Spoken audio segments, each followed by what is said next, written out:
السلام عليكم، ازيكم؟ عاملين ايه؟ يا رب تكونوا بخير. طبعا لسه مكملين في سلسلة وصفات العيد الكبير. هنعمل طاجن اللحمة ببصل بدون اي افتكاسات، بدون اي تعقيدات، بطريقة اكبر المطاعم. بصي، حبة صوص كده ما شاء الله طعمهم حلو جدا. اللحمة بتاعتنا كمان مستوية. آه طعم الصوص خطير. بصي، فوق ما تتخيلي. كل اللي هياكله مش هيصدق ان انت عاملاه في البيت. اول حاجة هنا معايا اي مادة دهنية تفضلي ان انت تحطيها، ومعايا ورق لوري ممكن تحطي معاه حبهان ومستكة، او لو مش عايزة تستكفي بورق اللوري مفيش مشكلة. بعد كده بتنزلي بكمية اللحمة بتاعتك في اي مادة دهنية انت حباها. حابة تحطي زيت على سمنة حطي، حابة تحطي سمنة بس حطي، حابه تستخدمي زيت لوحده برضو تقدري ان انت تحطي. بحط اللحمه بتاعتي كده بوزعها وببتدي ان انا اديها لون كده. طبعا الماده الدهنيه بتاعتي بتبقى سخنه جدا. بديها كده اللحمه بتاعتي صدمه وابتدي ان انا اشوحها لغايه ما اللون بتاعها يغير معايا. بقلبها من الجنب ده للجنب ده علشان انا عايزاها تتحمر معايا وتاخد لون كده حلو، علشان في الطاجن بتاعنا ما نخليهاش ان هي تستوي. لان لما بتحطيها تحت الشواية او تقعد في النار تحت الشواية كتير اللحمة بتاعتنا بتنشف. فاحنا هنا هنديها اللون حلو جدا علشان طبعا يبقى اللحمة بتاعتنا كده لونها حلو في قلب الطاجن. نزلت هنا ببهارات لحمة، ونزلت بجوز الطيب، ونزلت كمان بنص معلقة صغيرة من الفلفل الاسود. هقلب كل الكلام ده مع اللحمه بتاعتي لغايه ما اللحمه بتاعتي تنشف خالص من السوائل دي.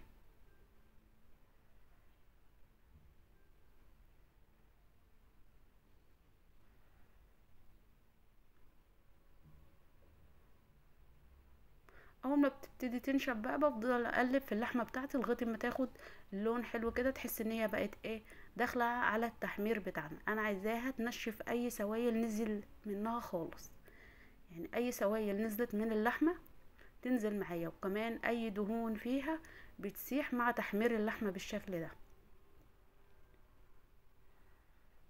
طبعا شايفين اللحمه بتاعتي اخدت لون حلو جدا اهو. طبعا بيكون مجهزة معايا مية سخنة مغلية في الكتل علشان انزل بيها على اللحمة بتاعتنا. طبعا ما بنزلش بكمية المية كلها، ببتدي انزل بالمية بالتدريج. اول حاجة بنزل بنص كوباية. المية بتاعتي اتشربت ومسكت اللحمة كده حسيت ان هي استوت، عادي خلاص كده مش هحط مية تاني. انا هنا حطيت كوبايتين من المية لغاية اما اللحمة بتاعتي استوت.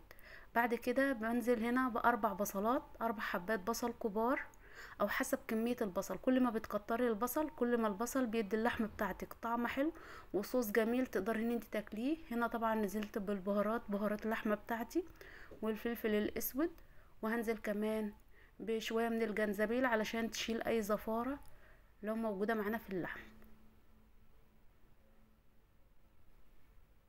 وطبعا الفلفل والكمون زي ما اتفق. البهارات اللي انا حطيتها في الاول هي اللي انا حطيتها في الوقت ده. بقلب كده بالشكل دوت البصل مع اللحمة كده لغاية ما البصل بتاعي يدوب. انا لغاية دلوقتي ما حطيتش اي ملح، الملح سايباه، يعني اللحمة بتستوي معايا 3/4 سوا.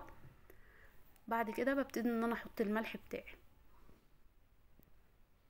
هنزل هنا بنص كوباية مية مغلية، واهم حاجة يكون المية مغلية علشان تسهل عليكي في عملية السوا، ما تاخدش منك وقت، تسوي اللحمة معاكي على طول. نزلت بنص كوباية مية هغطيها، وبعد كده نرجع تاني نشوف. طبعا بعد ما اللحمة بتاعتي المية وصلت للدرجة دي، طبعا ده الصوص اللي نزل من البصل.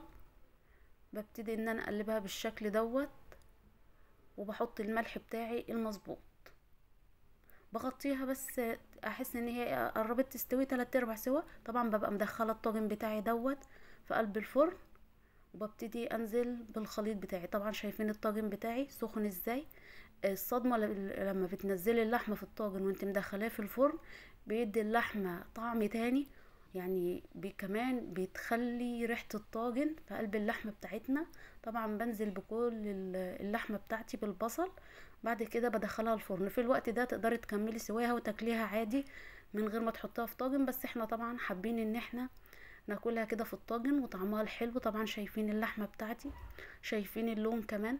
لو انت حابه ان انت تشغلي الشوايه تديها لون، بس انا بفضل يعني الصوص ده بجد تحفه.